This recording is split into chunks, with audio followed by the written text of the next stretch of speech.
Hello বন্ধুরা, পৃথিবীর প্রায় 99% লোকই কিন্তু ক্রোম ব্রাউজার ইউজ করে। নানা প্রয়োজনে কিন্তু আমরা ক্রোম ব্রাউজার ব্যবহার করে থাকি এবং বিভিন্ন জিনিস সার্চ করে থাকি। তখন কিন্তু ক্রোম ব্রাউজার আমাদের যে হিস্টোরিগুলো এগুলো কিন্তু তিন জায়গায়, এক জায়গায় না তিন জায়গায় সেভ করে রাখে। আমরা যদি সার্চ লিস্ট থেকে এগুলো ডিলিট করি তাহলে কিন্তু আমাদের সামনে শো করে না। এখানে শো না করলেও কিন্তু আরো দুই জায়গায় গুগল এগুলো কিন্তু সেভ করে রাখছে। সেগুলো যদি অন্যের হাতে যায় তাহলে কি অবস্থা হবে আপনারা ভাবতে পারতেছেন? তো এগুলো কিভাবে পার্মানেন্টলি ডিলিট করবেন সেটাই দেখাবো আজকের ভিডিওটিতে। তো বন্ধুরা, অনেক বকবক করছে, আর বকবক হবে না, অনলি কাজের কথা চলবে।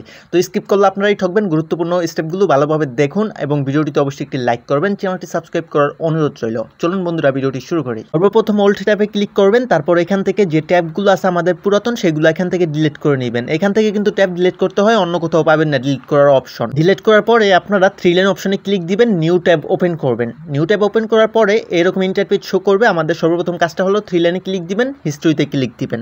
বুঝতে পারছেন? তো এখানে ক্লিক দেওয়ার পরে আমরা যত কিছু সার্চ লিস্টে লাইফ টাইম সার্চ করছি সবগুলো কিন্তু এখানে শো করতেছে। তো এখানে ডিলিট ব্রাউজিং ডাটাতে ক্লিক দিবেন উপরে কর্নারে। তো এখানে ক্লিক দেওয়ার পর এখানে দেখুন লাস্ট 15 মিনিটস। তো এখান থেকে আপনারা অল টাইম সিলেক্ট করতে পারেন, এমনকি 24 ঘন্টা সিলেক্ট করতে পারেন, লাস্ট 7 দিন সিলেক্ট করতে পারেন।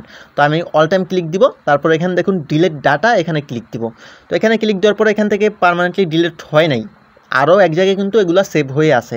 তো সেটাই দেখাবো আজকের ভিডিওটিতে। ভিডিওটি কিন্তু স্কিপ করবেন না, ভিডিওটিতে অবশ্যই একটি লাইক করেন।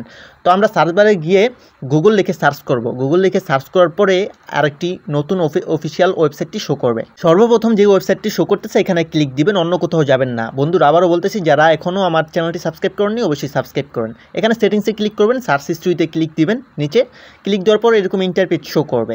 তো এখানে দেখতে পারতেছেন আমাদের সেম টু সেম, আমরা ওখান থেকে ঠিকই ডিলিট করছি, কিন্তু এখান থেকে কিন্তু একটি ফটোও ডিলিট হয় নাই, সম্পূর্ণটা এখানে সেভ আছে। তো এখান থেকে আপনারা একটু উপরে আসলে দেখবেন টুডে, তারপর দেখুন একটি ক্যারোস আইকন। তো এখানে যদি আপনারা ক্লিক দেন তাহলে কিন্তু টুডের যে হিস্ট্রিটা আছে সেটা কিন্তু ডিলিট হয়ে যাবে।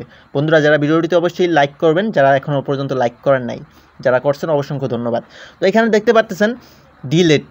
আমরা এখন আপনাদের কোশ্চেন থাকতে পারবে আমরা কীভাবে ডিলিট, অর্থাৎ লাইফ টাইম যে সার্চগুলো করছে এগুলো কীভাবে ডিলিট করবো। এখানে ডিলিটে ট্যাপ করবেন, ডিলিট অল টাইমে ট্যাপ করবেন, নিচে দেখবেন delete option, delete all data. তো এখানে ট্যাপ করবেন। ক্লিক দেওয়ার সাথে সাথে কিন্তু আমাদের সব হিস্ট্রিগুলো ডিলিট হয়ে যাবে।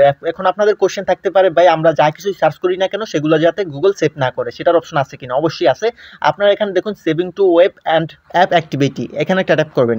এখানে ট্যাপ করার সাথে সাথে এখানে দেখুন টার্ন অফ আবার আছে অন। তো এখানে আপনারা জাস্ট টার্ন অফ করে দিবেন। অফ করার সাথে সাথে কিন্তু আপনাদের গুগল আর কোনো প্রকার হিস্ট্রিগুলো সেভ করবে না, কিন্তু ঠিকই ক্রোম ব্রাউজার আপনাদের হিস্ট্রিগুলো সেভ করে রাখবে। তো এখানে 3 লাইনে ক্লিক করে এখান থেকে কিন্তু আপনাদের প্রত্যেকবারই কিন্তু হিস্ট্রিগুলো ডিলিট করতে হবে। বুঝতে পারছেন? বন্ধুরা, ভিডিওটি অবশ্যই একটি লাইক করবেন।